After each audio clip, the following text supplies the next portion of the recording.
Welcome to HDTV. You now residing with the boy.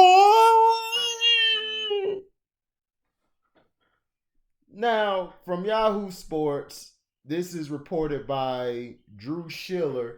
It was on August 21st, 2020 at 4:20 p.m. Um, Mark Jackson fires back at George Karl. Baron Davis weighs in too. Most Warrior fans understandably were laser focused on the 2020 NBA draft lottery on Thursday night. So if you miss what happened between former Golden State coaches Mark Jackson and George Karl, allow us to bring you up to speed.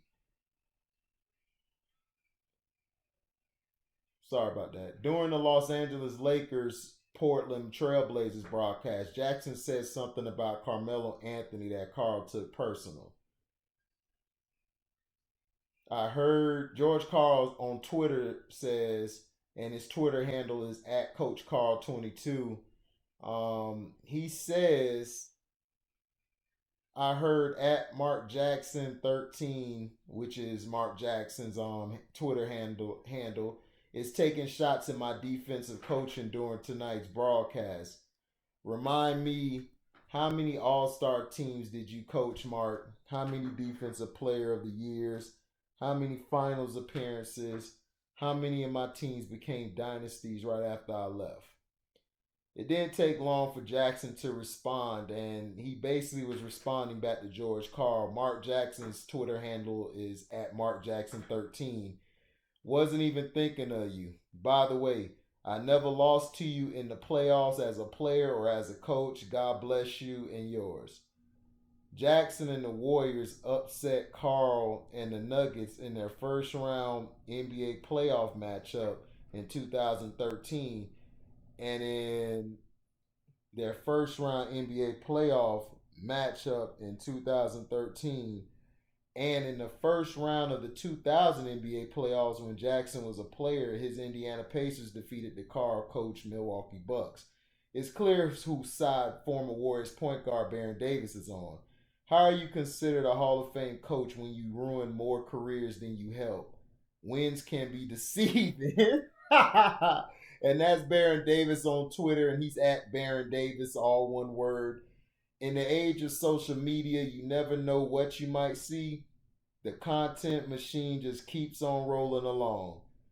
So, what do you feel about this? Mark Jackson and Coach Karl going at it, and the boy Bdiddy steps in and says, how are you a Hall of Fame coach when you ruined more careers than help? I agree with my boy Bdiddy.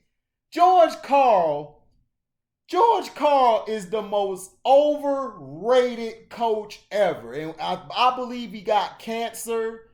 I think he beat it, but I think he cancer or something he was going through. I think he had, let me look that up. But I agree with Bdiddy. How you gonna talk trash about you a Hall of Fame coach when you really ruin careers? You know what I'm saying? Like, he had a stacked Sonics team and he kept getting beat in the first and second round. Then he went to the I believe he went to Denver after.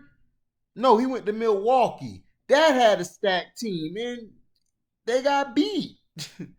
Some of it was on his coaching, but yeah, we know the refs, wanted to get Allen Iverson there and, Reggie Miller to the championship. So, some calls was made, behind closed. You know how the NBA is now. Come on.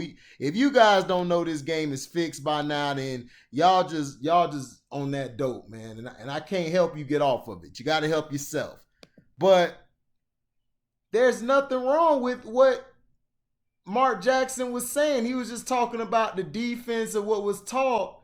But George Karl has really taken shots at Carmelo and Kenyon Martin about how they were raised, not having two parents, I believe, in the household. I believe so. Don't take my word if that's word for word verbatim, but He says something about he says something about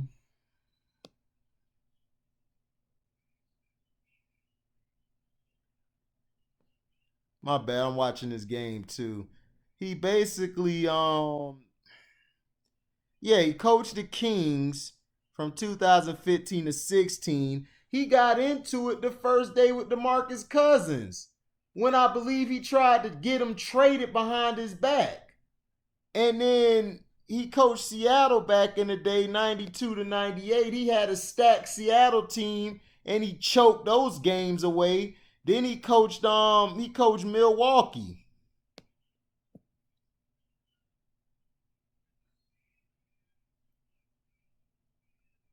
Let me see. I believe he did. He coached let's look at it. I'm trying to see who else he coached. He coached right. He coached San Antonio. He was an assistant at the San Antonio Spurs, and he became a coach in Cleveland. Um, 84 to 85, 85 to 86. Then he was with the Warriors, 86, 87, 87, 88. Then he was with Seattle from 91 all the way to 98. And then he was with Milwaukee from 99 to 03. And I remember they traded Ray Allen during those times. And he was in Denver for a long time from '04 all the way to 13, and then he coached Sacramento for 2 seasons, 2014 to 16. So he's been around. He's been coaching a month plenty of times. Um, he's been Eastern Conference Coach of the Month, Western Conference Coach of the Year before. But George Karl, a lot of players really don't like him. I think Gary Payton's the only one that speaks about him, highly, because Gary Payton, he's a coach guy. So, but the thing is, why are you trying to send shots at Mark Jackson? You feel me? It's like George Karl has always had this elitist attitude to me where he feels like I'm the best coach ever. I know everything. And he never knew how to reach his players, especially when it was crunch time in big games. George Karl used to mess up a lot with his rotations, with trying to get his players right. That Sonics team should have won 2 to 3 championships, but he didn't know how to get guys going. He didn't. I mean, he to me he's a regular season coach. He's a good regular season coach, a great regular season coach. But when it gets to the playoffs, I mean, he reminds me of Martin Schottenheimer. These guys shoot themselves in their own foot. And B Diddy is right. He's ruined a lot of players' careers. Um, for example, here, Kenyon Martin was one that says George Karl's a negative person. While George Karl is surprised by the backlash against his book, because yeah, George Karl came out with a book, and Kenyon Martin isn't shocked at all, calling the former coach negative. Excerpts of Furious George, my 40 years surviving NBA divas, clueless GMs, and poor shot selection. So you could tell he got an elitist attitude. He dissing everybody. And he's been critical of Carmelo Anthony, Kenyon Martin, J.R. Smith, and even Damian Lillard, whom Karl never coached. Among the reactions, Anthony said he's past disappointment. My feelings for George Karl is that he is the person he is. He's showing everybody who he is. The person I dealt with for 6.5 years in Denver. Martin said on ESPN The Jump, I saw it firsthand every day. Him coming in the locker room and not speaking to people, him talking down to other people, him treating people in the organization like crap. I saw it year in and year out. Now the whole world is going to see it. Appearing on Mike and Mike's on Thursday, the longtime NBA coach was asked whether he was surprised by the backlash to the book. He said, there's no question, he said. Surprise? Yeah, I guess there's no question. We all want to be liked a little bit. The backlash was interesting. A couple things I learned from. I think the big thing is a couple of things I probably should have studied. I didn't know. I probably should have studied what I was writing a little more than I did. In the book, Carl says of Anthony, he was the best offensive player I ever coached. He was also a user of people, addicted to the spotlight and very unhappy when he had to share it. He really lit my fuse with his low demand of himself on defense. He had no commitment to the hard, dirty work of stopping the other guy. Well, shoot, I mean, that is true. He's a scumbag. I can't stand him as a coach. He sucks as a coach to me, but that's true. Carmelo Anthony never really took the time to be a lockdown defender, because if he could have learned how to do the stuff on the defensive end, Carmelo would have been probably the best player ever. Seriously. And Carl also wrote that Martin, Smith, and Anthony, whom he coached in Denver, were the spoiled brats you see in junior golf and junior tennis. He also said Anthony and Martin were negatively affected by not having fathers in their lives. Carl appears to regret some of that now. You think, Carl? You think, George Carl? I kind of had a tumultuous relationship with my son because I was a basketball coach and I was a part-time father, he said Thursday. I said it poorly. I'm sorry that I said it poorly, and I'm sorry for the reaction because I know Kenyon. The one thing I know about Kenyon Martin is he's a good father. Martin took offense with Carl talking about his upbringing. It has nothing to do with me. The way I acted toward George, it had nothing to do with the way I grew up, nothing at all. He said my mother did a great job raising me. So for him to take shots at her saying I'm like this because I didn't have a father has no bearing whatsoever. Carl said he hasn't really seen all the criticism and hasn't reached out to players he ripped in the book, but he also said people shouldn't take his comment as the final word. It's not necessarily the truth in my opinion, he said Thursday. It's my opinion and my experience. It's my opinion that comes with the frustrations of coaching. The title of the book is Furious Joes, but it should be Frustrations of Coaching. The game of basketball, when you coach 100 games a year, if you win 60% of your games, you're a good coach. That means 40% of the games you're figuring out losing. We think there's a lot of joy. There's not a lot of joy in coaching in the NBA. There's a lot of pleasure, a lot of excitement, and a lot of ups and downs, but there's frustration side of it. It's just my opinion on these people. That doesn't make what I think of these guys or the opinions I have, that doesn't make it the truth. It's how I interpret what I was going through at that time. Martin isn't buying Carl's reasoning, which we know Martin ain't. I'm not buying it either. He looks at it as a negative because he's a negative person, Martin said. That's who he is, and that's what this book is about. Carl was ousted as the Sacramento Kings coach at the conclusion of the 2015 and 16 season after only 112 games and 14 months in charge. He posted a 44 and 68 record in Sacramento. He also coached the Nuggets, Cavs, Golden State Warriors, Seattle Supersonics, and the Milwaukee Bucks. Carl has a career record of 1,175 wins to 824 losses, making him one of just 9 coaches in history to crack the 1,000 win barrier. So basically, he's a scumbag, man. I've never liked George Carl. Never liked him at all.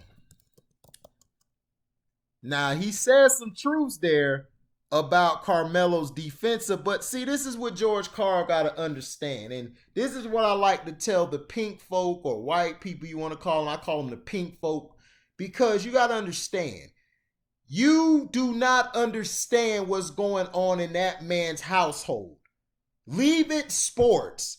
That's what I tell people. Leave stuff sports.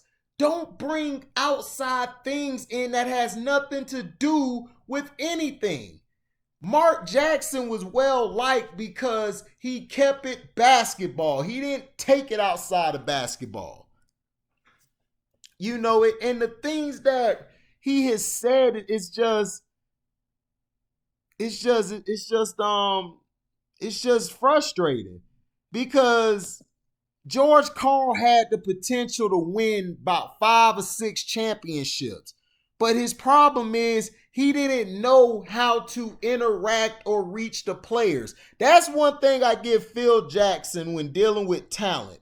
Phil is a great manager of talents. I would give him that. If you got an all-star team out there, Phil Jackson could manage every last one of those guys' egos. Pat Riley can manage guys' egos. But at the same time, he's gonna be like, well, you gotta follow my lead, but you gotta also, I'm gonna give you this, but you can't do this. You gotta do it this way. He'll bring it out of you. Larry Brown could coach he could coach dysfunction as well as great players and stuff. He could deal with it. It just takes a while. Now, here with DeMarcus Cousins, he had an altercation with DeMarcus Cousins, but DeMarcus Cousins, he all off the chains. But former Sacramento Kings head coach Carl and assistant coach Van Wahlberg provided details of DeMarcus Cousins'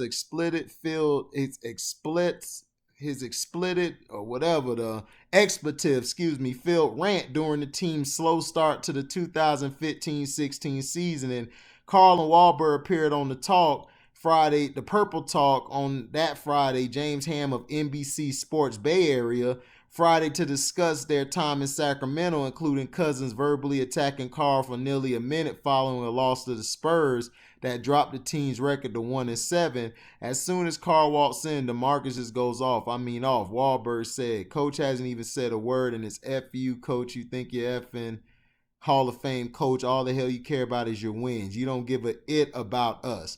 Which is the truth. George Karl don't care about nobody but his record and how good he looks. So yeah, could DeMarcus Cousins have said it in a better way? Yes, he could have said it in a better way instead of all these cuss words. Now, Karl explained the coach staff met with Kings management the next day and sought a short suspension for Cousins' action, but the front office decided no punishment was necessary. DeMarcus and I had a conversation after the game, and we meet the next morning, and we have a long, serious talk that we can turn this into a win because we've got to suspend DeMarcus and whatever it is for 2 or 3 games, and maybe he'll wake up that he can't be the boss. We went in and fought very hard that we had to suspend him. The 2012-13 coach and assistant agreed on Purple Talk that situations marked the beginning of the end of their staff. He knew he could divide the organization from the coach, Karl said about Cousins. Unfortunately, if he knew that, then the players knew that. Wahlberg added, how are you going to have control in the locker room when you got a player that can say and do what he wants? Cousins will later receive a 1-game suspension in March for conduct detrimental to the team, and he took a jab at Karl after returning to the lineup. That was no suspension from the organization. That was from the head coach. There's a difference. Cousins told reporters, there's been so much extra stuff this season, extra unnecessary stuff. There are a lot of battles between guys that should be on your side. Karl was fired in April 2016 after the season ended. He posted a 44-68 record with Sacramento. Cousins remained with the Kings until February 2017 when he was traded to New Orleans. He since has made stops with Golden State and Los Angeles, who waived him in February while he was sidelined by a torn ACL suffered in August. So basically, he's had this track record of rubbing the players the wrong way. He doesn't know how to talk to players. These are grown men. That's why I respect coaches like Bill Walsh or Jimmy Johnson. They knew how to talk to men. They knew how to let men know, look, at the end of the day, you a man, but at the end of the day, you going to do as I say. And that's just the facts. So, to me, in this situation, George Karl, he wasn't wrong in his critique of DeMarcus and Carmelo Anthony, but he was wrong when he took it to a personal jab about them not having fathers in their life. I'm sorry. I done been around plenty of men and women who didn't have fathers in their life, and some of them act better than the ones who had both parents in their life. Seriously, they do. So you can't basically now, does it help to have both parents in the house? Yes, it makes it easier for the child. But sometimes you can't just use that as an excuse to say why you didn't reach them and why you didn't help them get over the top. It's just the facts. You have to learn how to handle these players. Mark Jackson was right in going back at you, putting you in your place. Baron Davis, aka B. Diddy, told the truth about you as well. You don't care. You just don't. You don't even give off that feeling you care. Phil Jackson, as much as Kobe got on his nerves, Phil Jackson cared when Kobe retired and when he passed away. He still came to do a commercial with Kobe and did the cameo. He still came and did that because that's how much love and respect he had for Kobe. And you have to understand, even with Michael would cuss Phil all them out. Michael ran everything, but at the end of the day, Michael and Phil had a connection. Phil never showed he never showed that he was flustered. He never showed that he was scared of the moment. He wasn't scared to talk to Mike and tell him, Mike, we need you to play defense. We need you to do that. And that's something was wrong with you. You were always intimidated by players, and then you would get an attitude. You would curse players out, talk to them any kind of way because you were intimidated. So you felt like you had to cuss people out to get your way and let people know what now? What? Like you're the big bad wolf. You're not a wolf. You a sheep. That's what you are. You a little Toto. You not built like that, George. And a lot of these brothers who come into the NBA, they don't have fathers. And for you to take shots like that and then take a shot at Mark Jackson when he wasn't even talking or really thinking about you. I go with Mark. He wasn't thinking about you. So let me know in the comment section. Do you think George Karl was a great coach, or do you think he should be a Hall of Fame coach? Do you believe that he underachieved as a coach or he overachieved? Let me know in the comment section what you think, because to me, I think he's overrated. I think he underachieved vastly as a coach, just like Marty Schottenheimer. They're both the same to me. They underachieved. They underachieved vastly. They underachieved vastly. They underachieved with the talent they had. And I feel he's not the worst coach ever, but he's one of the worst coaches that's out here.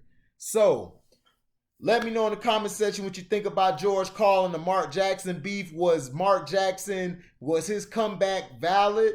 Was the other guy B Diddy, when B Diddy came in, did B Diddy tell the truth? Did George Karl tell the truth? I thought he told the truth about DeMarcus and Carmelo. I just felt he went too far when dissing Carmelo, JR, and Kenyon Martin about them and having single mothers and not having a father in the home. And I disagreed with on how he handled the situation. But DeMarcus Cousins, that situation was crazy because the management was letting DeMarcus do too much. He should have got checked right then and there with that attitude. But I believe they weren't allowing nobody to do that because they felt sorry for him. Instead of just helping him, they enabled the problem.